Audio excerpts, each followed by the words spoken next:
사도행전 4장 32절부터 5장 축복 안 왔네. 잠깐만요.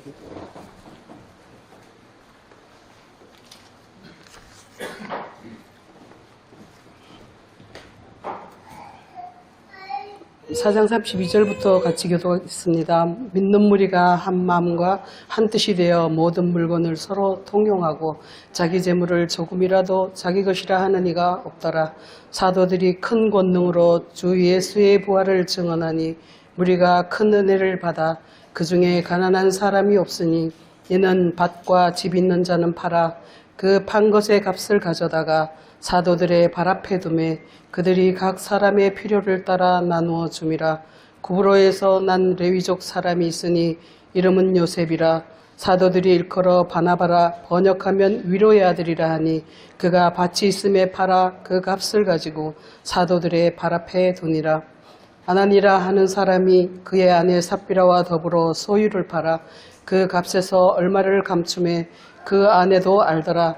얼마만 가져다가 사도들의 발 앞에 두니 베드로가 이르되 아나니아여 어찌하여 사탄이 내 마음에 가득하여 내가 성령을 속이고 그 땅값 얼마를 감추었느냐. 땅이 그대로 있을 때에는 네 땅이 아니며 판 후에도 네 마음대로 할 수가 없더냐. 어찌하여 이 일을 내 마음에 두었느냐. 사람에게 거짓말한 것이 아니요 하나님께로다. 아나니아가 이 말을 듣고 엎드러져 혼이 떠나니 이 일을 듣는 사람이 크게 두려워하더라. 젊은 사람들이 일어나 시선을 장사하니라. 여기까지 하겠습니다.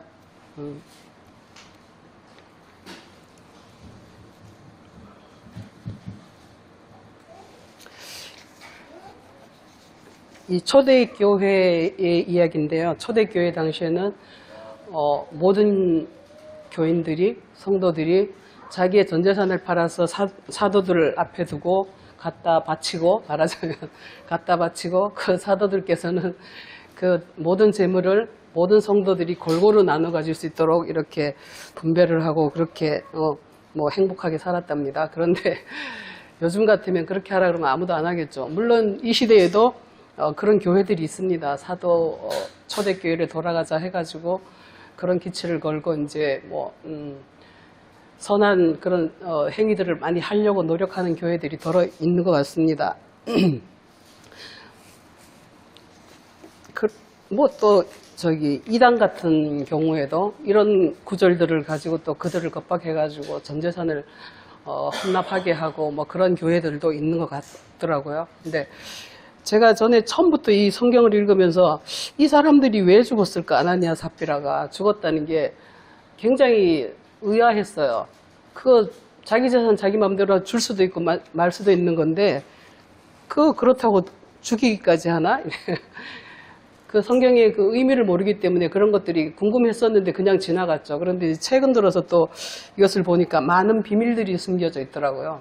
모든 성경은 비밀이 가득하기 때문에 그것을 하나 캐낼 때마다 굉장히 그 보석을 땅에서 캐는 것처럼 굉장히 그런 기쁨이 있는 것 같습니다. 오늘 이제 또 그 속에 감춰진 많은 것들을 한번 보도록 하겠습니다.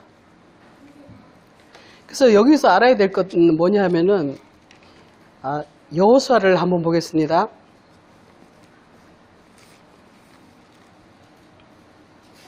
여호수아 6장입니다.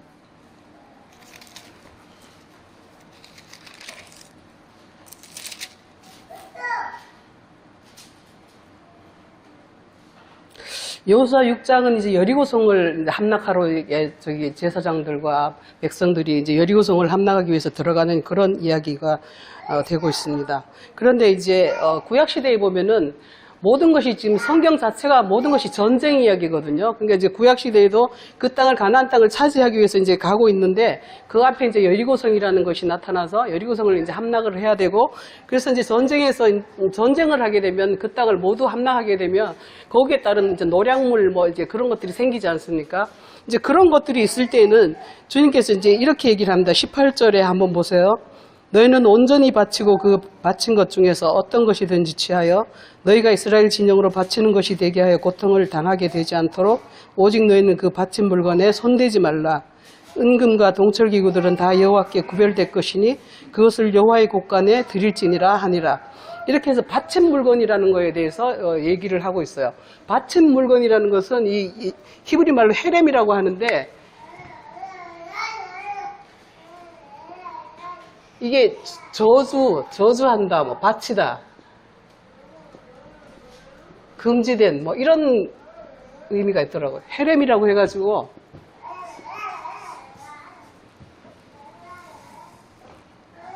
저주했다, 저주돼 있다, 금지돼 있다. 그러게 그 땅에서 난 모든 것들은, 그러니까 전에는 처음에 저는 이게 성경 이야기를 읽을 때 주님께서 이게 여호와가 이제 전쟁을 하러 들어가서 그 땅에 들어가서 모든 사람을 다 죽이는 거예요. 남녀노소 뭐 가축할 것 없이 다 죽이는 거예요. 근데 그런 것들이 굉장히 저는 의아했어요. 왜 이렇게 다 죽이나?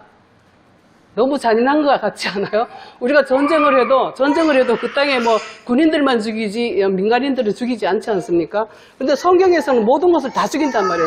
사거리 짐승까지 다 죽이라는 거예요. 그렇게 하지 않으면 주님께서 너도 바친 물건이 된다, 이렇게 얘기를 하고 있습니다. 그래서 이 바친 물건에다 손대면 너 자체도 바친 물건이 된다 해가지고 이제 7장에 가면 24장에 가면은 24절이 아니고 7장에 가면 이렇게 하고 있어요. 7장 1절 한번 보세요. 7장 1절 보면은 유다 지파 세라 중손 삽디의 손자 갈미의 아들 아간이라는 자가 온전히 바친 물건을 가져갔다, 이렇게 얘기를 하고 있습니다. 그래서 이 여리고성에서는 이겼는데, 여리고성에서는 이제 주님께서 항상 앞장서셔가지고 전쟁은 여호와께 속겠다 해가지고 주님께서 그 여리고성의 전투에서는 이기게 하셨는데 7장에 들어가면 아이 전투가 있어요. 근데 이 아이 전투에서 지는 거예요. 그러니까 정말 조그만 성이고 별것도 아닌데 거기서 졌단 말이에요. 그래서 여호수아가 땅에 엎드려서 울고 있습니다. 그러니까 이제 예수님 여호와께서 이렇게 말씀을 하십니다. 너희 가운데 이 바친 물건을 가져가고 도적질한 놈이 있다. 7장 11절에 그렇게 얘기하고 있습니다. 그래서 그 물건을 자기 가운데 뒀고 이거를 다 온전히 도륙하지 않고 그대로 이제 바칠 물건을 멸하지 않아서 너희가 함께 있느니라, 이렇게 얘기를 하십니다. 그래서 그걸 이제 여호수아가 조사를 해봤더니 21절에서 이제 20절, 21절에서 이제 아간이 그걸 여호수아가 아간을 잡아냈어요. 그래서 이제 아간한테 물어봤더니 아간이 이렇게 얘기합니다. 내가 노략 물건 중에서 시날산의 아름다운 외투와 은 200세겔과 50세겔 되는 금덩이 하나를 탐내어서 가지고 갔습니다. 그리고 어떻게 숨겨놨습니다. 이렇게 얘기를 합니다. 이 시날산 외투를 훔쳐서 감춰놨다, 이렇게 얘기를 하고 있습니다. 시날산, 그러면 우리 전에 바벨탑 사건을 보았을 때 이렇게 그 장소가 시날산이었죠.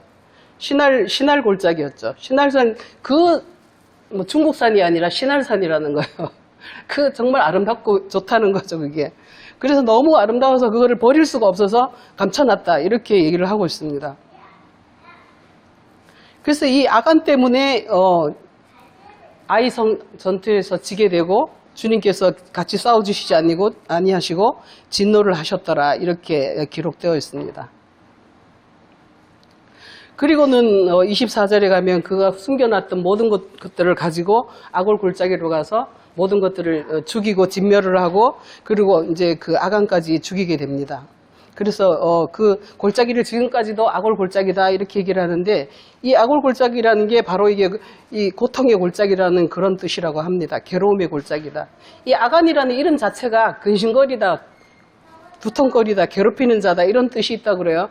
우리가 정말 주님 앞에서 그런 사람이 되어서는 안 되겠죠. 그래서 우리가 아간 같은 그런 인간이 되어서는 안 될 것인데, 그래서 오늘 사도행전과 이것을 같이 연결해 봅니다. 여러분께서 이렇게 영적으로 생각을 한번 같이 연결해서 보시기 바랍니다. 그리고 또 레위기에 한번 가 보겠습니다.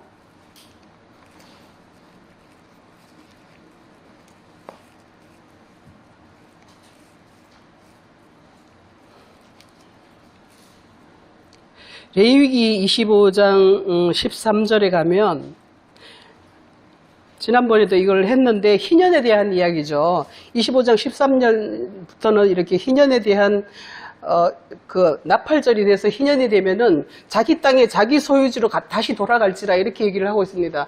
이스라엘 12지파에게는 땅이 분배가 되어 있었어요. 그러니까 각 지파마다 이 땅 이렇게 해가지고 12지파가 다 땅이 소유지가 있는데 이것을 살다 보면은 이게 가난해져가지고 이것을 팔게 되고 자기가 저기 아무것도 없게 돼가지고 이 땅이 소유지가 없는 거예요. 그렇게 돼가지고 그렇게 됐는데 희년이 되면 그 여기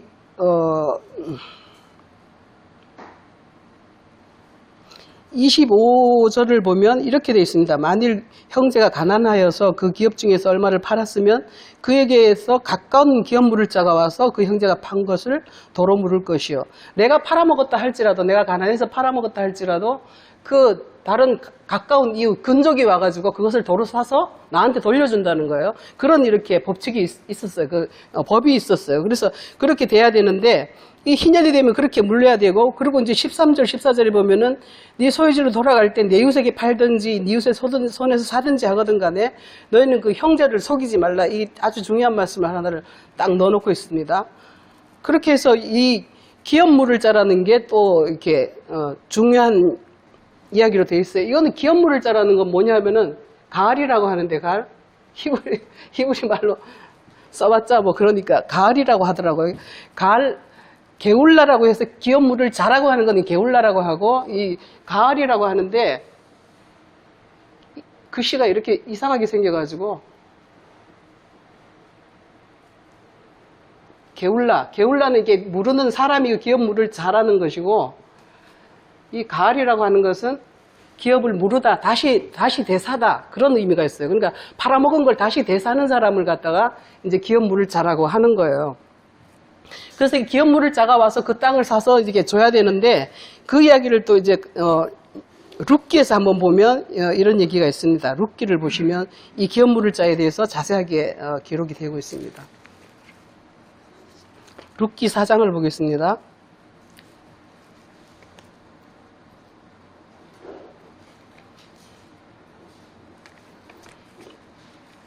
사사기 다음에 있습니다. 룻기는.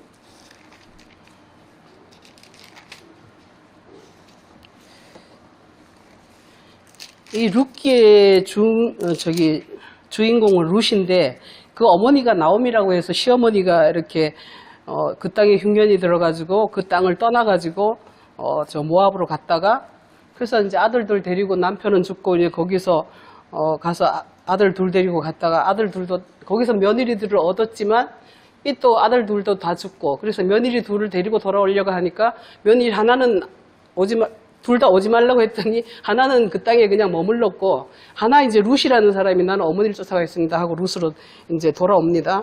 베들레헴으로 돌아오는 거예요.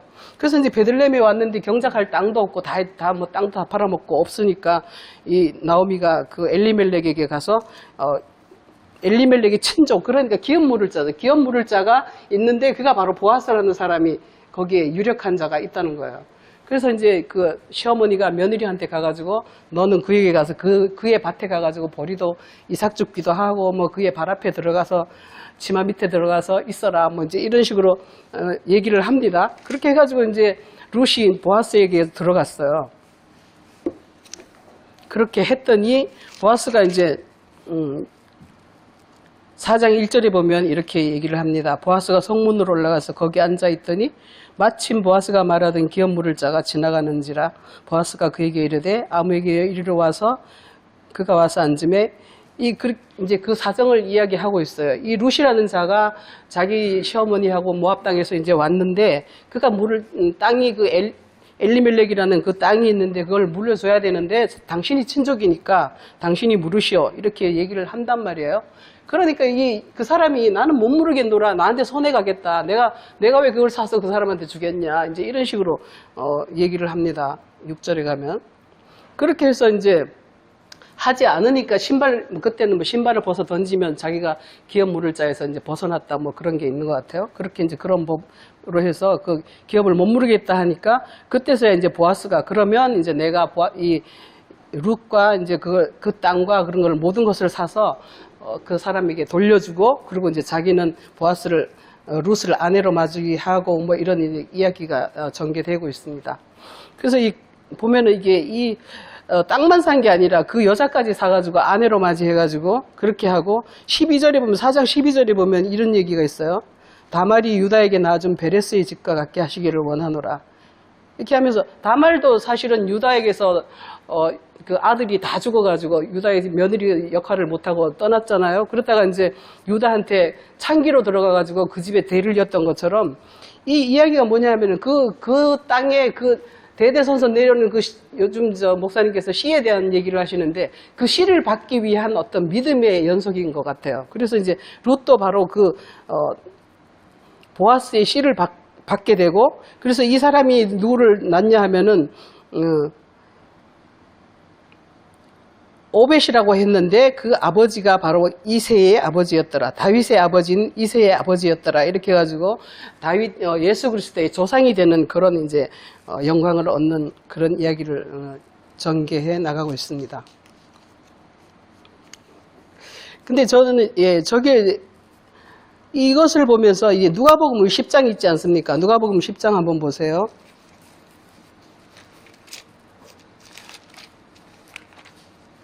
우리 다 아는 이야기지만 누가복음 10장에서 이웃이 누굽니까 하는 것을 이제 얘기할 때 강도 만난 자가 있었고 이제 강도 만난 자는 이웃을 그 사람을 구해줄 이웃이 있어야 되는데 그 이웃이 누구니까 하고 이렇게 물었을 때 처음에 지나가는 사람이 레위인과 제사장이 지나갔어요. 레위인과 제사장을 여기서 왜 기록했겠냐 생각해 보니까 이 사람들이 근족이라는 거예요. 글씨를 이렇게 못 쓰지? 이 기업 물을 자가 바로 이 사람들인데, 그러니까 이 사람이 죽게 생겼어. 그러니까 땅이 없어서 죽게 생긴 거나 마찬가지죠. 우리 땅이 없어서 거반 죽게 생겼더라 이렇게 얘기를 했는데 룻께서 말하는 그 땅이 없으면 사람이 죽게 되는 거예요. 아까 장로님 기도하실 때도 5년 전은 땅을 기업으로 얻으려 하셨는데 우리 땅을 다 뺏겼기 때문에 이제 거반 죽게 생겼는데 레위인과 제사장이 근족이라서 너 기업 물으라 했더니 못한다고 하고 이제 지나갔죠. 그게 바로 이제 그 보아스 룻기에서 말하는 그 근족이 나는 못하겠노라 하고 신발 벗은 것과 같은 이야기라고, 같은 이야기죠. 그렇게 해서 이제 정말 근족인 보아스, 예수 그리스도께서 오셔가지고 선한 사마리아로 오셔가지고 기름과 포도주를 가지고 그를 살려주는 그런 역할을 하고 있습니다.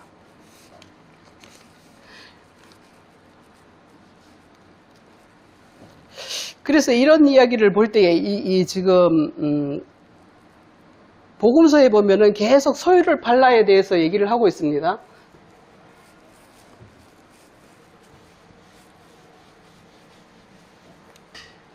저도 한번 1, 2, 3, 4를 한번 해볼게요. 3번은 소유를 팔라. 복음서에 보면 계속 소유를 팔라고 되어 있습니다. 소유를 팔아라 이렇게 얘기를 하고 있는데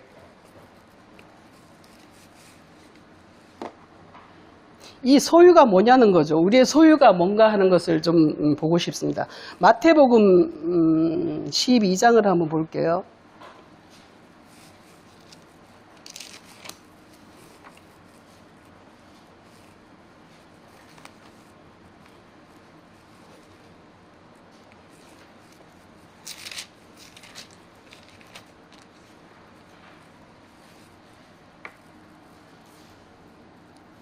여기 12장 2절에서 우리 많이 공부했던 성령에 대한 이야기를 하고 있는데 12장 22절로부터 보면은 그때 귀신 들려 눈물고 말 못하는 사람을 데리고 왔거늘 예수께서 고쳐주심에 그 말 못하는 사람이 말하여 보게 된지라. 이렇게 이야기 이제 쭉 전개되는데 이제 바알세불이 그 능력이다 이렇게 주장을 하고 그랬더니 예수님께서 하나님의 성령을 힘입어서 쫓아낸 것이다 이렇게 얘기를 하고 있습니다. 그래서 이 가알이라는 게 기업 물을 자라는 게 하나님의 성령으로 그 귀신을 쫓아내는 것을 얘기하고 있어요. 이 귀신을 쫓아낸다는 것이 뭐냐면 그 옛 땅에 잡혀있던 우리가 옛 땅을 잃어버렸지 않습니까?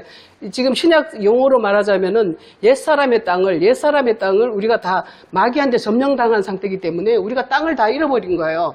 이 땅을 다 잃어버렸고 이 소유를 다 세간, 소유, 세간 뭐 이런 식으로 설명이 되어 있는데 땅과 소유를 다 잃어버렸죠. 그 마귀한테 다 빼앗겨 버렸는데 주님께서 성령으로 더 강한 자로 오셔가지고 이 귀신을 쫓아내고 그 땅을 강탈하고 그 세간을 도로 찾았는데 이 세간이 뭐냐 하면 오늘 그 22절에서 이렇게 얘기하고 있습니다.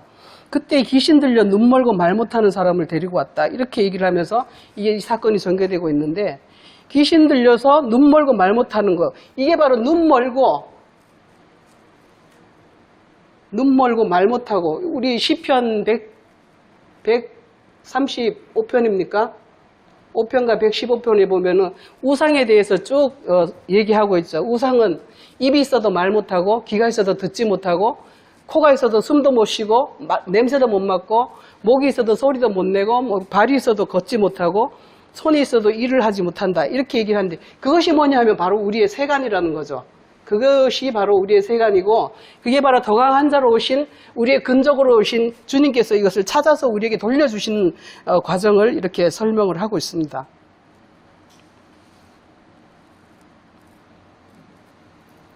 그리고 우리의 소유가 또 어떤 거냐면 우리의 소유라는 것이 마가복음 10장 한번 보세요. 마가복음 10장과 뭐 마태복음 19장에도 같이 있지만 마가복음을 좀 보겠습니다.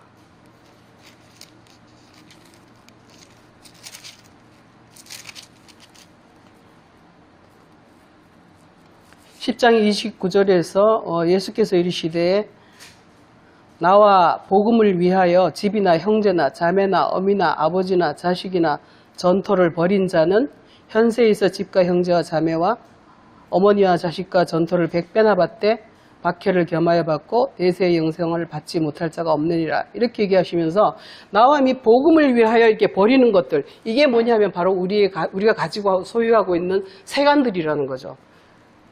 이게 바로 이 세간이 이게 눈이 뭐 밭, 전토 뭐 이런 것들이 눈이요, 귀요, 뭐 이제 우리의 손발이요 이런 것들을 말하는 것인데 이게 바로 이제 우리의 소유인데 이것을 복음서에서는 계속 네 소유를 다 팔아라 이렇게 얘기를 하십니다. 오늘 교동문에서도 일부러 제가 누가복음을 그렇게 넣었는데 누가복음 그러니까 소유를 다 팔아야지 가난한 자들을 나눠줘야지 그리고 나를 와서 저출하고 이렇게 하니까 그 사람이 너무 부자인 거로 근심하면서 돌아갔다 이렇게 얘기를 하고 있습니다.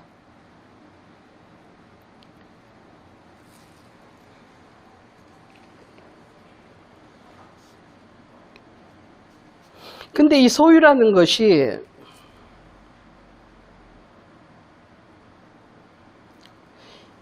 누가복음 12장 한번 보시겠습니다. 누가복음 12장을 한번 볼게요. 누가복음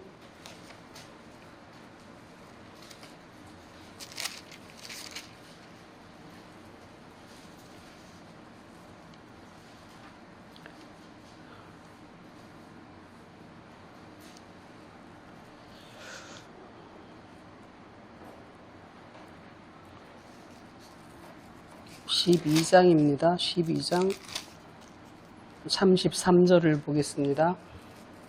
너희 소유를 팔아 구제하여 낡아지지 아니하는 배낭을 만들라. 하늘에 든 바 다함이 없는 보물이니 거기는 도둑도 가까이 하는 일이 없고 좀도 먹는 일이 없느니라. 너희 보물이 있는 곳에는 너희 마음도 있느니라. 소유를 파는 이유가 이걸 구제하기 위한 것인데 다른 곳에서는 다 가난한 자들에게 주라 이렇게 얘기를 하고 있습니다. 소유를 팔아서 가난한 자들에게 주라. 소유를 팔아 구제하라 이렇게 얘기를 하고 있습니다. 구제하라는 게 뭐야? 소유를 팔아 가난한 자들을 준다는 게 옆집에 가난한 사람을 준다는 것이 아니라 우리의 육의 소욕들은 굉장히 재산이 많아요. 부자야. 우리의 육신의 생각이나 육신의 어떤 지식이나 육신적인 모든 것들은 굉장히 부자가 돼 있어요. 그런데 우리의 영은 아주 가난한 사람이라는 거예요. 그래서 이 육체의 모든 것들을 소욕들을 팔아야지 하나님의 영의 것들이 오게 돼 있어요. 그래서 이게 육에 대한 모든 소유들을 팔아서 이게 낡아지지 아니하는 배낭을 만들어라 이렇게 했는데 배낭이 아니라 뭐 전의 책에서는 개역 성경에서는 주머니라고 이렇게 새 부대다 주머니다 뭐 이렇게 표현되어 있는데 우리의 그 몸을 얘기하는 거예요. 영의 몸을 말하고 있어요. 이 육체에 속한 모든 속한 것들을 다 팔아버려야 영에 속한 영의 몸을 가질 수가 있다는 것을 이렇게 얘기를 하고 있습니다. 그래서 이 소유라는 것이 소유를 팔아라고 하는 것이 우리가 육에 속한 모든 것들을 팔아라고 이렇게 얘기를 하고 있는 것이죠.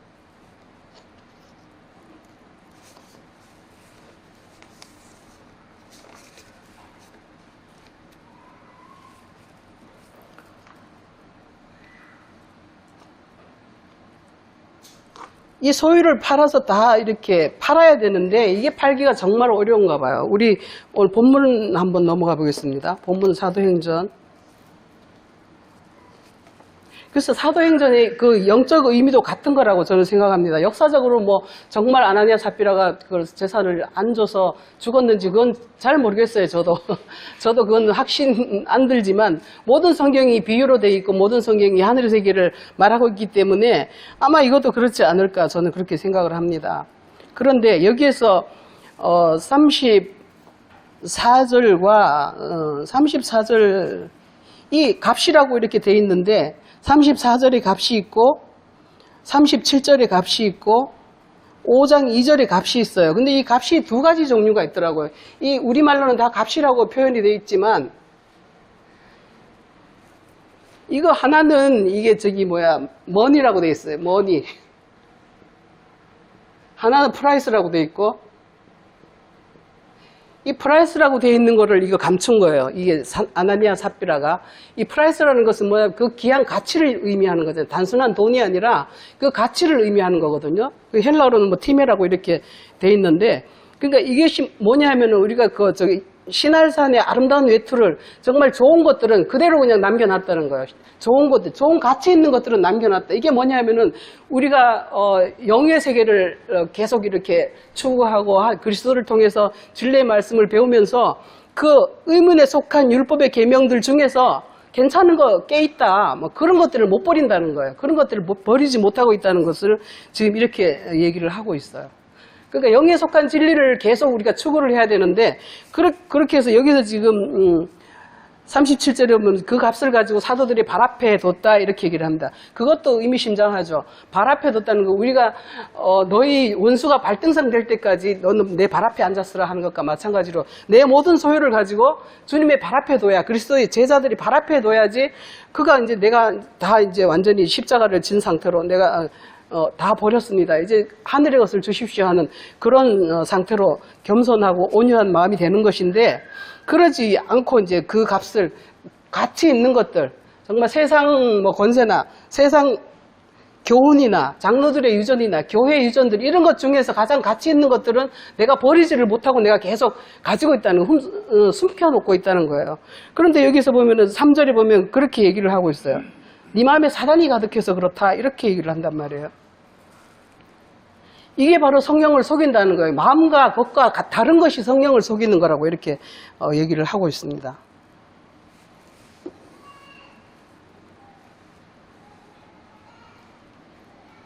갈라디아서 6장을 보면 스스로 속이지 말라. 하나님은 만홀히 여김을 받지 않는다. 이렇게 얘기를 하시고 사람이 무엇으로 심든지 그대로 거둔다. 이렇게 얘기를 하시고 자기 육체를 위하여 심는 자는 육체로부터 썩어진 것을 거두고 영을 위하여 심는 자는 성령으로부터 영생을 거두리라 이렇게 얘기를 하고 있습니다. 우리가 정말 그 영생의 세계를 구하고 있는 건지 우리 자신을 반문해 봐야 될 것 같아요.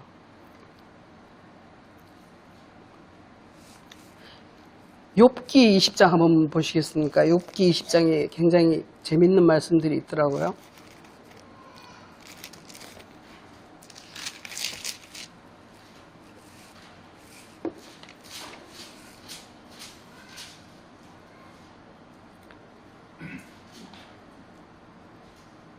이 20장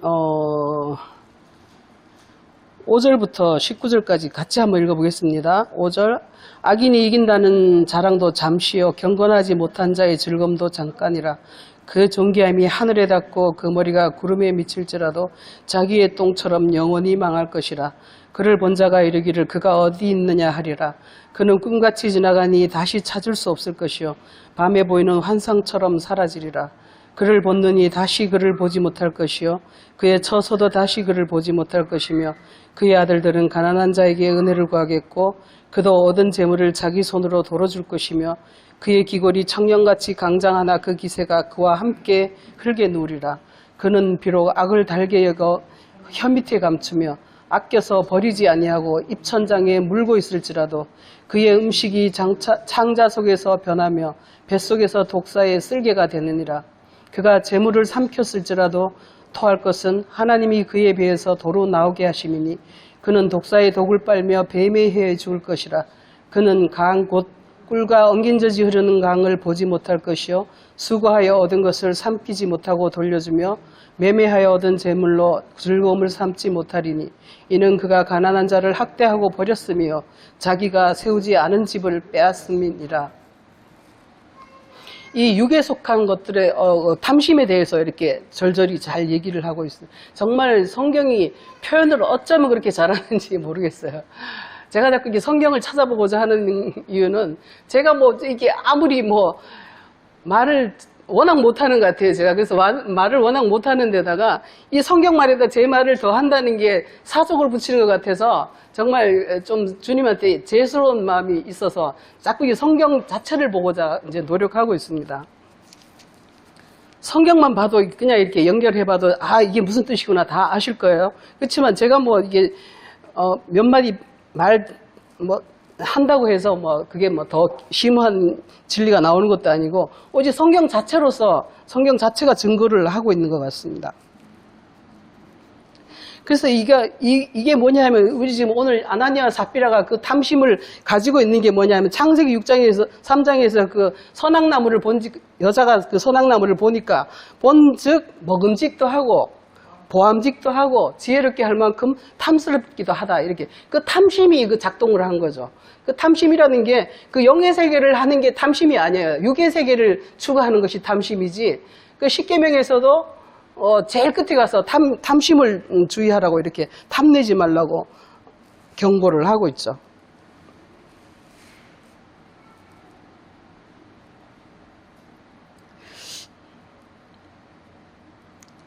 그래서 이 누가복음 그 약대가 바늘기로 들어가는 것이 약대로 바늘기로 들어가는 것이 얼마나 어려운지 그렇게 비유한다는 자체가 너무 재밌지 않나요? 어떻게 낙타가 그 바늘기로 들어가겠어요?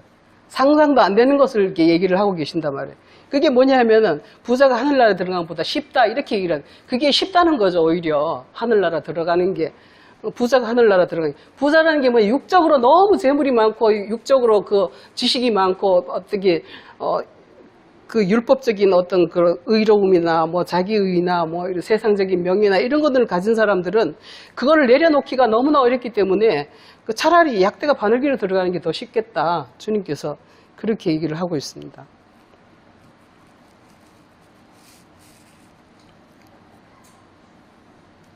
마태복음 12장 한번 볼게요.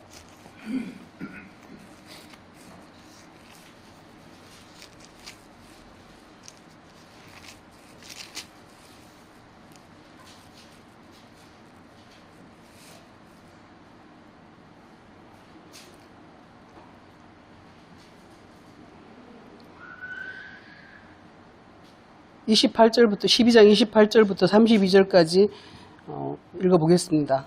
그러나 내가 하나님의 성령을 힘입어 귀신을 쫓아내는 것이면 하나님의 나라가 이미 너희에게 임하였느니라.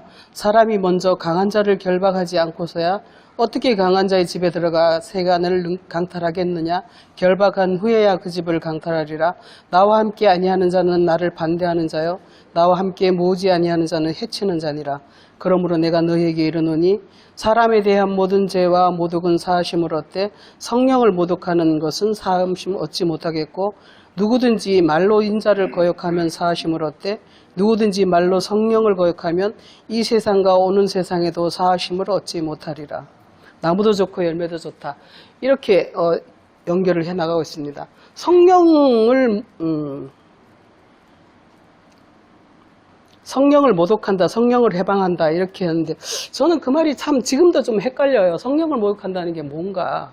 성령을 모독하면은 영원히 사하심을 얻지 못하고 이제 주님 나라를 결코 들어가지 못하는데 이게 33절부터 나무와 열매에 대한 것을 쭉 얘기를 하고 있습니다. 그래서 너희는 그 쌓은 선에서 그 쌓은 악에서 악한 열매를 내고 쌓은 선에서 선한 열매를 내는데 그러니까 그 나무가 무슨 나무냐에 따라서 나무가 선악나무냐 생명나무냐에 따라서 이게 결정된다는 거잖아요, 지금. 우리가 선악나무인가 아니면 생명나무인가에 따라서 생명나무에서 선한 열매를 맺고 그것이 바로 성령으로 이어진다는 것을 이렇게 설명하고 있어요.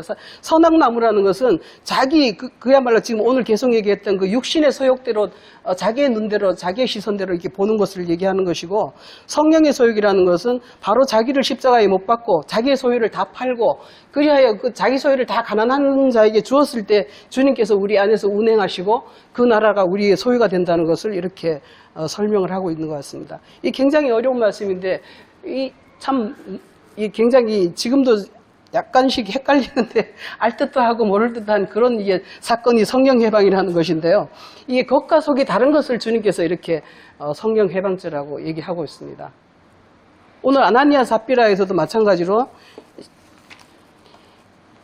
성령을 속이고 땅값 얼마를 감췄다 이렇게 얘기합니다. 성령을 속이고 옛사람에 속한 옛 세상에 속한 것들을 감추고 있다는 내 마음속에 감추고 있다는 것을 그리스도와 사도들은 그거를 모를 리가 없다는 것이죠. 우리도 이제 이만큼 나이가 들어서 그런가 이렇게 누가 무슨 말을 하면 그 속이 뻔히 들여서 보이거든요. 그런 것처럼 우리가 그럴진데 그리스도와 사도들께서는 그걸 모르겠습니까? 그 사람의 속마음이 어떠한지, 그가 하늘의 세계를 얘기하고 있는지, 이 땅에 속한 말을 하고 있는지, 그걸 어찌 모르겠냐고요. 우리도 아는데.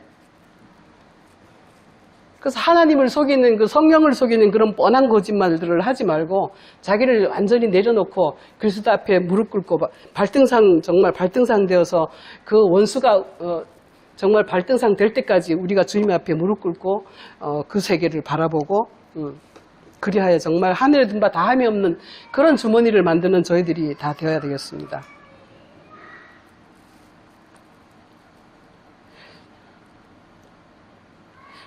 진짜 그 한 가지가 더 있는데 그 사무엘상에 보면은 그 사울이 또 그런 잘못을 저지르죠. 사무엘상 한번 보겠습니다. 사무엘상 그것도 한번 봐야 될 것 같아요.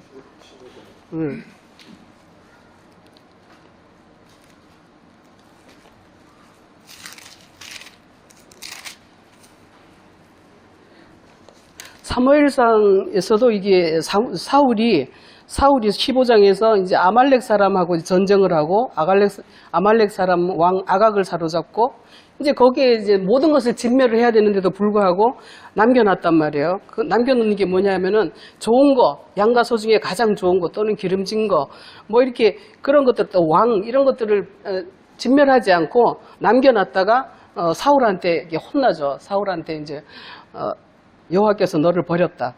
이렇게 하시면서 그 유명한 이제 번제와 다른 제사를 목소리 청종하는 것보다 목소리 청종하는 것을 좋아하신 같이 좋아하겠느냐 이러면서 우리가 정말 그리스도의 그 말씀을 듣는 것을 좋아하지. 그랬더니 이 사울이 이게 좀 이렇게 얄팍하게 이렇게 얘기합니다. 내가 하나님께 제사 드리려고 남겨놨어요. 이렇게 얘기를 한다는 거예요. 하나님 그 좋아하지도 않는데 제사를 누가 좋아한답니까? 그런 게 좋아하는 게 아니라 정말 하나님이 그리스도의 그 영의 세계를 아들의 음성을 듣고 우리가 그것을 깨닫고 우리 마음속에 의지로 말씀이 육신이 되는 그런 날까지 우리가 계속해서 이렇게 그 말씀을 따라가야 되는데 그러지 않고 그 제사를 드리고 정말 그 율법적 행위나 그런 것들을 우리가 추구하는 그런 것들을 주님께서 꾸짖으시는 것 같습니다. 그래서 오늘 또 이 아나니아 삽비라가 죽었던 이유가 바로 그런 육신의 것을 추구했고 완전히 진멸하라고 했는데 불구하고 조금 남겨놨다는 거. 자기가 보기에 이건 좋은 것 같아. 그러니까 저도 가끔 이게 목사님하고 이제 성경에 대해서 토론할 때 그런 것들을 제가 좀 주장할 때가 있어요. 근데 아닌 줄 알면서도 그런 게 좋은 것 같아요. 왜냐하면은 뭐 선한 행위를 한다든가 옆집에 가서 뭐 좋은 사람 해준다든가 그런 게 좀 좋은 것 같잖아요. 그래도 율법적으로 이렇게 율법적인 행위들이. 그렇지만 성경에서 말하는 건 그게 아니라는 거죠. 오로지 우리 자신을 죽이고 그 하늘의 세계를 온전히 하나님의 진리와 하나님의 그 선한 그 세계를 추구하라는 것이 주님의 모든 그 결론인데, 우리는 자꾸 이 땅에서 어떤 건 뭔가를 좀 해보려고 하는 그런 것들 때문에 주님으로부터 징계를 당하고 영혼이 죽임을 당할지도 모른다는 그런 무서움도 있습니다. 그래서 아나니아 삽비라처럼 우리가 우리 영혼을 잘 돌아보는 저희들이 돼야 되겠습니다. 기도하겠습니다. 주님, 오늘 또 저희들에게 경고로 보여주신 아나니아 삽비라에 대한 이야기로 말씀을 묵상했습니다. 주님께서 저희들을 오직 속사람을 보고 하나님의 음성을 듣기를 원하는데 저희들은 자꾸 이 세상에 눈에 보이는 세계만 바라보고 있습니다. 보이는 것을 누가 바라리요 했습니다. 보이지 않는 하늘의 세계를 우리가 추구하게 하시고 그 하늘의 영원한 하나님의 생명의 세계를 우리가 온전히 따라갈 수 있도록 축복하여 주옵소서. 감사하며 예수 그리스도 이름으로 기도드립니다.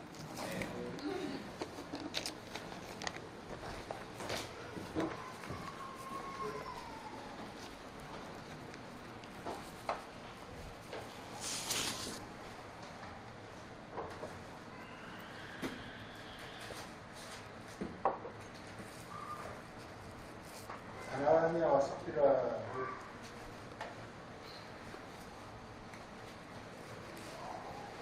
이제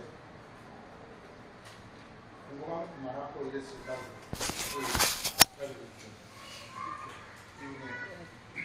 아니 꺼야지. 아니.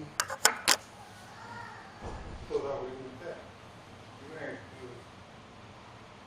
그 설교 전국 잡고 큰 바람에 도움을 받았습니다. 그래서 그때 좀 잠깐 접근적인 바람에 아나니아 삽비라는 그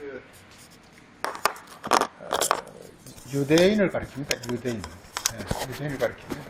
그러니까 그 유대인들이 그리스도를 영접하지 않죠. 그러니까 아까 인용 많이 했듯이 소유를 팔아 가난한 자들에게 주면 하늘의 보화가 있으리라 성경 그 원리인데, 그러니까 소유를 판다라는 것은 지금 이제 우리 소유가 지금 마귀 소유로 되어 있거든요. 전부가. 우리는 전부 이렇게 우리 갖고 있는 모든 것들은 소유권자가 마귀란 말이에요.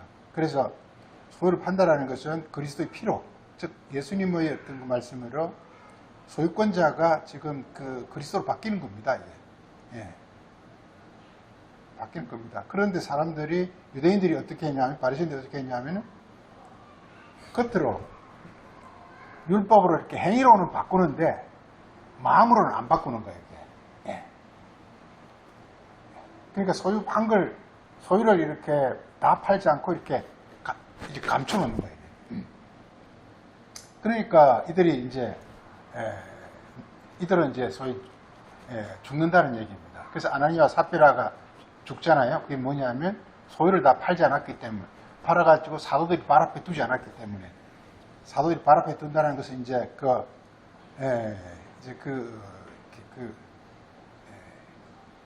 그래서 그야말로 이렇게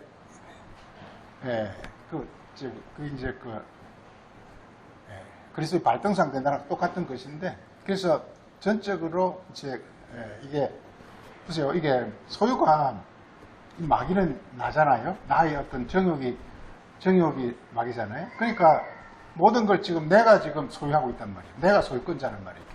예. 그래서 이제 그리스도가 오심으로 말미암아 이 소유권자가 나에게서 이렇게 그리스도로 바뀌는 것입니다. 이게 소유권자가 바뀌는 거예요. 이게 소유를 파는 거예요.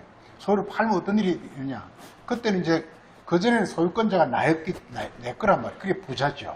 그래서 부자가 뭐 천국에 들어가서 때리기 전부 그렇지만 소유권자가 그리스도로 바뀌어버리면 주인이 이제 그 그리스도와 성령으로 바뀌어버리죠. 그러니까 이제 더 이상 내가 그 집착할 이유가 없는 거, 전혀 없는 거예요. 자유로운 거 이제. 그래서 내가 원하는 사람에게 그냥 이렇게 내게 아니기 때문에 드디어 이렇게 가난한 자들에게 주는, 가난한 자는 여기서 없는 자도 되고 이제 원하는 자 이런 뜻이죠. 그래서 말씀이라는 것은, 그러니까 율법은 뭐냐, 자기 거예요. 이걸 자기 거예요. 소유가 자기가 소유할 때 율법이고, 그리고 이제 그리스도를 통해서 이게 영의 진리로 바뀌면 이 소유권자가 내가 아니라 이제 그리스도로 바뀌어지고, 그래서 바뀌어질 때는 이것이 이제 이게 하나님 것이 되고 이게 그리스도의 것이 되기 때문에 더 이상 나의 주장을 하지 않게 되죠. 예, 그렇게 되어지는 것이고, 그래서 사도행전을 쭉 보면은 이제 이 지나고 난 뒤에 이제 바울이 계속 이제 유대인하고 부닥치는 장면이 계속 나오거든요. 유대인들이 그리스도를 영접하지 않는단 말이죠. 계속 이렇게 말씀을 자기 것으로 소유하고 있으려고 있는 거예요. 예, 자기 부로, 자기 재산으로 이렇게 가지려고 있는 그런 거하고 부닥치는 모습이 계속 일어나고 있거든요. 그런데 이제 복음이라는 것은 뭐냐면 이것이 이렇게 말씀이 이제 이렇게 주인이 이제 이렇게 그리스도 즉 하늘로 바뀌어지는 것을 가리켜서 여기서 이렇게 소유를 판다 이렇게 여기서 이렇게 해놨죠. 이게 가을이라는 자체가 이 소유권자가 바뀌는 거예요. 구속한다는 것 자체가 이걸 말하고 있습니다. 하여간 이 아나니와 삽비라 이야기가 굉장히 우리에게 주는 교훈이 굉장히 큽니다. 이게 제일 중요한 핵심이 소유를 판다라는 것입니다. 소유를 파는데 부분적으로 팔면 안 된다는 거예요. 그래서 중요한 개념 하나가 아까 이게 혈em이라는 이게 소위 이게 혈em 이게 소위 이게 진멸이라는 것인데 이게 이게 우리 진멸이 우리 신명기 7장 하나 보죠. 성경에 진멸 사상이 들어있어요. 진멸 사상이. 이 진멸도 되지만 받쳐지는 것도 되는 거예요. 한번 보세요. 이렇게 신명기 7장 한번 보면요. 이게 7장 거기 보면은요. 그 7장 한 15절쯤 보면은요. 이렇게 16절부터 내 하나님 여호와께서 내게 지금 넘기신 모든 민족 내 눈을 긍휼히 여기지 말고 진멸하라 이렇게. 그럼 여기서 지금 이스라엘 백성들에게 모든 그 소위 가나안 칠족 속이라 이걸 진멸하라는 거예요. 진멸하라는 거예요. 그러니까 가나안 칠족 속이 뭐냐? 내 안에 있는 각종 어떤 아까 우리가 마가복음 10장에서 부모, 형제, 자매, 친척, 이걸 버리라 그랬잖아요. 이게 나의 가나안 칠족 속이에요. 이걸 지금 전부 진멸하라는 거예요. 나의 어떤 육신적 어떤 각종 어떤 본성들 이걸 진멸하라는 거예요. 신명기가 그럽니다. 신명기가 뭐냐 하면 이렇게 땅을 소위 이제 구속하는 거예요. 땅을 도로 이렇게 회복하는 것이 신명기인데, 땅을 회복하는 것인데, 즉, 나의 나의 영혼이 전적으로 이렇게, 이게, 그러니까 마귀 것을 진멸하고 하나님 것으로 해서 바치는 거예요, 이게 이제 소위 이게 진멸 사상이 굉장히 중요합니다. 진멸 사상이 보면 성경 전편을 흐르고 있어요, 진멸 사상이. 보면 이렇게 되어 있습니다. 진멸해서 그들의 신을 섬기지 말라. 그럼 거기에 내가 올무가 되려 하면서 이게 지금 아나니아 삽비라가 뭐냐면, 지금 현재 일부 판걸 얼마나 감춰놓고 있기 때문에 그게 올무가 돼가지고 그 올무에 걸려 자기 죽는 거예요. 나중에 죽는 거예요. 이게 우리도 지금 굉장히 중요한 교훈입니다. 그래서 성령을 해방하면, 성령의 해방이 뭐냐? 그리스도의 말씀 부인하는 거예요. 그리스도는 뭐냐? 성령이 온 길이거든요. 그리스도의 말씀을 우리가 딱 이렇게 부인하면, 예수님 말씀을 우리가 부인하면, 그래서 유대인들의 특징이 뭐냐? 그리스도를 부인한 거예요. 그리스도 부인한 거예요. 보면 신약성의 전부가 뭐냐? 바로 유대인들은 그리스도를 부인하는 거예요. 그리스도가 전하고자 하는 메시지를 자꾸 가로막고 있는 거예요. 이걸 적 그리스도 이렇게 말했죠. 적 그리스도라. 그래서 성령이 오시면 뭐냐면 완전히 이제 이렇게 우리가 이렇게 하나님께 완전히 받쳐지는 거예요. 받쳐지게 되는 거예요. 그래서 진멸이나 받쳐지는 거랑 같은 거예요. 그러니까 그리스도가 오시면 우리의 어떤 옛사람은 진멸되고 새 사람이 하나님께 받쳐지는 것이거든요. 그건 뭐냐? 성령이 하신 거예요. 그러니까 그리스도는 뭐냐? 성령을 오시는 길이 이렇게 그리스도예요. 내가 길이요 진리요 생명이라 이렇게 생명이 성령이거든요. 그러니까 이렇게 성령이 오시는 길을 내는 분이 바로 이게 그리스도인데, 그래서 그리스도를 부인하면 성령이 오실 수가 없는 거예요. 이게 바로 성령 해방죄인 거예요. 여기서 성령을 속였다고 계속 말하거든요. 이게 그 유대인들이 바로 이 유대인들을 이렇게 아나니아 삽비라라는 이름을 등장시켜서 유대인들을 지금 현재 이렇게 꾸짖고 있는 거예요. 그래서 거기 보면은 그 신명기 7장 뭐 진멸 사상에 보면 그래서 쭉 나오는데요. 이게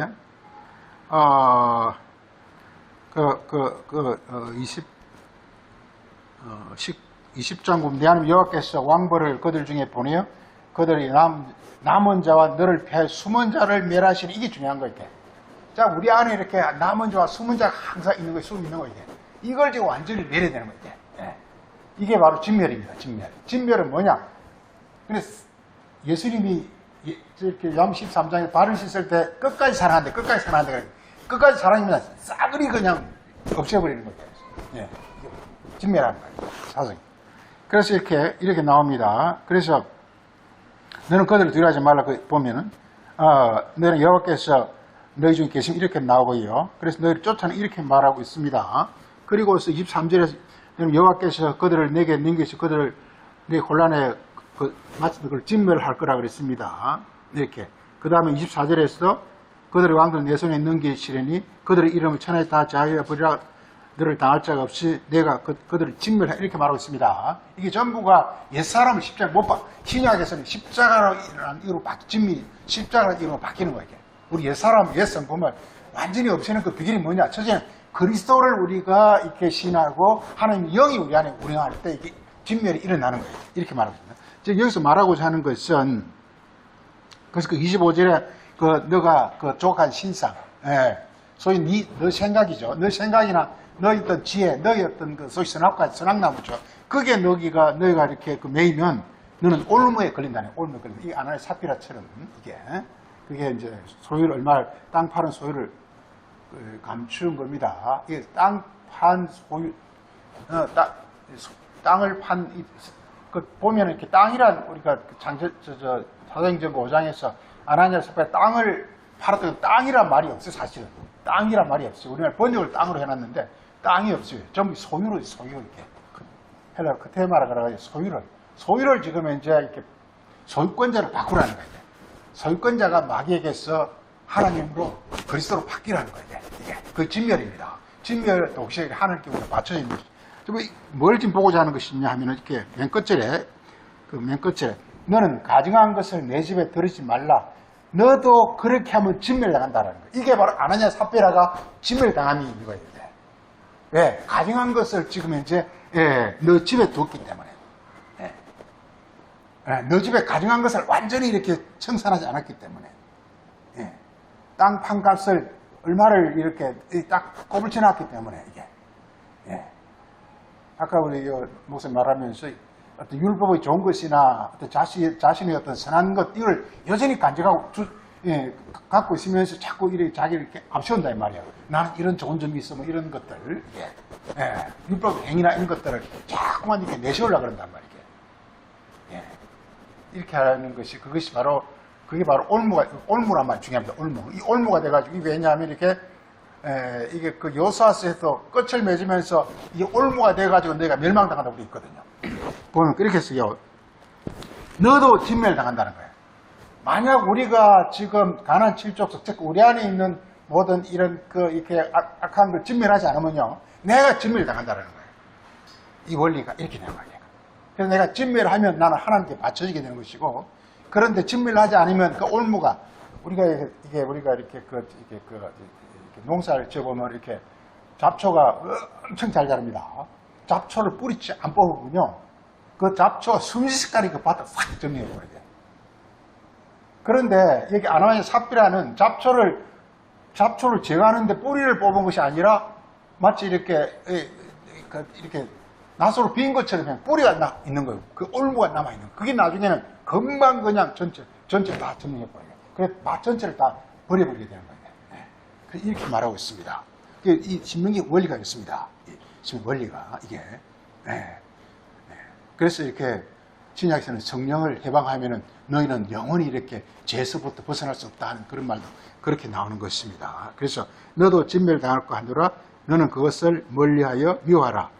그것은 진멸당해야 되느니라 이렇게 말했어요. 그것은 진멸하지 않으면 너가 진멸당한다. 이렇게 해서 신명기 여기서 끝을 맺고 있습니다.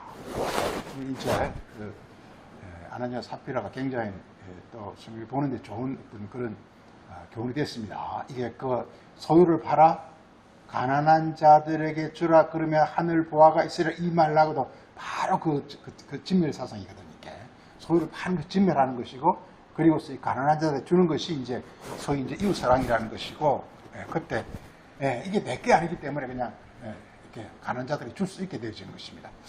자, 찬송가 하나 부르고 자 204장 하겠습니다.